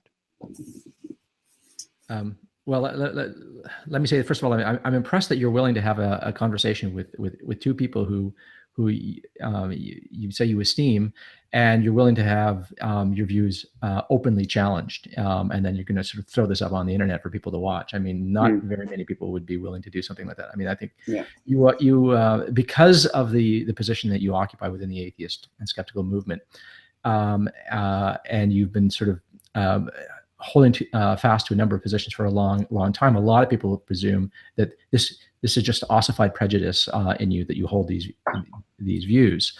And I just want to attest that I have seen evolution in your thought just in the couple of years that I have known you, and that you are someone who actually is quite sensitive to objections to arguments, and that when you say that you'd like to have your views challenged and you're open to having your views proven mistaken, that's not just talk coming from you. You actually are walking the walk there. That's not all just talk. So I want to tip my hat to you. I appreciate that, but my detractors are not going to believe it coming from you any more than they believe it. Okay, well, let's promote you two. I've got enough. Okay. Well, maybe there's someone who can't stand you, who esteems me, and say, well, hey, maybe I need to rethink this. But anyway, I'm impressed that you do this. With respect to my own content, the only content I have is on my YouTube channel. I also have a Facebook page, but my YouTube channel is named after me. It's Ozymandias Rameses II. I make YouTube videos about the Great Debate. I participate in a lot of hangouts. On my channel, you'll see the videos and some of the hangouts that I've been in. I also have a playlist of over 100 hangouts that I've been in and discussions that I've participated in on various questions having to do with the intersection of religion and politics. So that's on my YouTube channel. And Alex? Yeah, okay. So I also think that it's an intellectual virtue to be open to criticism, to change your mind, and also to do that in public. I would have preferred to have got you to concede various things that I said to you more easily, of course. That's only my own vanity, though. I'm sure that I'll be able to. I'll work on you in between, and next time you can tell everyone how right I was. And which reminds me, so one of the things that I've discovered and kind of hammered on over the years is this. I do debates, but I also do the TV show, and I interact with people sometimes on a one-on-one level. I'm not always going to get it right, but even if I am right, that doesn't mean that I'm necessarily going to change somebody's mind. Many occasions, it may take multiple exposures from different people and different styles. So something that Alex may have said today, or Ozzy may have said today, where I am in fact still wrong, where the wrongness value of me can be accessed perhaps in the future. If they said something that I didn't grasp the way they said it, somebody else can come to me and maybe phrase it a different way. And then I have that light bulb moment and I go, oh, fuck, that's exactly what Alex was saying. Or that's exactly what Ozzy was saying. Why didn't this click then? This is why I'm so in favor of having as many discussions with as many different minds as possible, and not just me involved. I mean, this is why we're directing them at your guys' content, because I know Alex is in the midst of having some rather impressive conversations as well as some rather frustrating ones. I mean, you had round and rounds with, Matt Slick on several occasions. And in one case, it seemed like you made incredible progress only to have him like double down outside of that conversation afterwards. So don't ever be frustrated that a single conversation didn't necessarily end with the result you thought, because even if I'd have agreed with you and I turned around the next day and said the opposite, you'd have been more frustrated. Yeah, and let me say that I'm also doing a podcast where I talk to professional philosophers who know lots more than I do about all of the things that we talk about, and it's healthy for me to learn and be instructed by people who know what they're talking about. But hopefully, it would be useful to people who are interested in those sorts of things as well. So I have a YouTube channel which is in the description, presumably, of this video. It is. Yeah. Let me say something about that. Actually, Alex has just started a kind of a podcast. It's on YouTube, and it's on a channel called Thoughtology, which is Riley named Thoughtology. And the first one that he did was an interview with the philosopher Arif Ahmed on the subject of miracles and the supernatural. And if you don't know who Arif Ahmed is, he's very clever philosopher and outspoken atheist, and he's debated people like Habermas and a few other people. William Lane Craig, did he not? Am I mistaken about that? No, he did. Yeah, twice. Yeah, and then more recently, Alex, you interviewed Graham Priest on the subject of contradictions. So I'm looking forward to more content, and I know that you have other people lined up. You've got, I think you've got Stephen Law lined up. I haven't actually, so maybe you should. Oh, you haven't? Oh, okay. I'm sorry about that. I'm sorry. Okay, no, sorry, shouldn't have name dropped it. I was planning to talk to him, but I have about 12 people lined up already, so I haven't. Okay. Stephen yet. Okay, but anyway, I mean, these are some fairly prominent names in the philosophical community who are either directly or indirectly involved with the great debate. So I think that we're going to have a really, really interesting podcast here to look forward to. So I encourage everybody to check it out. I know that there was one thing that Ozzy wanted to take me to task on, and we may do this just the two of us, or we might have Alex come in on this as well, because I'd like to get Alex in. Maybe we can try and do it late next month in between a couple gigs, which is my constant pushing back on science's limitation with regard to exploring the supernatural. That's a topic just for one topic. Hang on. Yeah. I think. Yeah, we should just do one. Let's just set it in loose gravel that can be rewritten right now. That we'll sit down again together, and you guys can, depending on how much you agree, take me to task on this idea of the limitations of science to explore the supernatural, because it's of the positions that I talk about, it's probably the one where I least expected pushback of any sufficient kind. So I'm actually really looking forward to that conversation to find out how much of the point of disagreement is in what I say versus how I say it. And maybe there's functional differences with regard to epistemology or reasonable warrant, where I'm out there just pissing in the wind. Who knows? Yeah, that's a topic that I'm really interested in, because the view that you express, I've heard you express it on the Atheist Experience. I've heard you express it in debates with apologists, is one that's actually fairly widely shared. But I think, at least in the way that you're formulating it, is mistaken and actually counterproductive to your own aims. At times, even begging the very question that's at issue. There are times where I've heard you state it in a way that doesn't, but there are many times where I've heard you state it in a way that I think is problematical. Well, so, then let's definitely love to correct you on that if I could. Because at a minimum, if I have any other goal, it's to sow as little confusion as possible. And so if I'm being sloppy with how I talk about it, especially if there's points where you've agreed with me and then agreed with the way I say it and then disagree with the way I say it, let's at least address that. So on that note, I want to thank Ozzy and Alex for agreeing to do this. We've tried to do it many times. I hope that we do it many more times. I hope that folks involved with the Atheist Debates Project are benefiting from this and appreciate it. And if you do, you can go to patreon.com/atheistdebates. All of the work that I do is supported there through that Patreon account. Just even a $1 donation helps to make sure that I get to continue to do this full time, to go out and lecture, debate. It's not paying for the magic shows. Those will pay for themselves. But we'll see you all next time. And thanks again to Ozzy and Alex for hanging out. Cheers.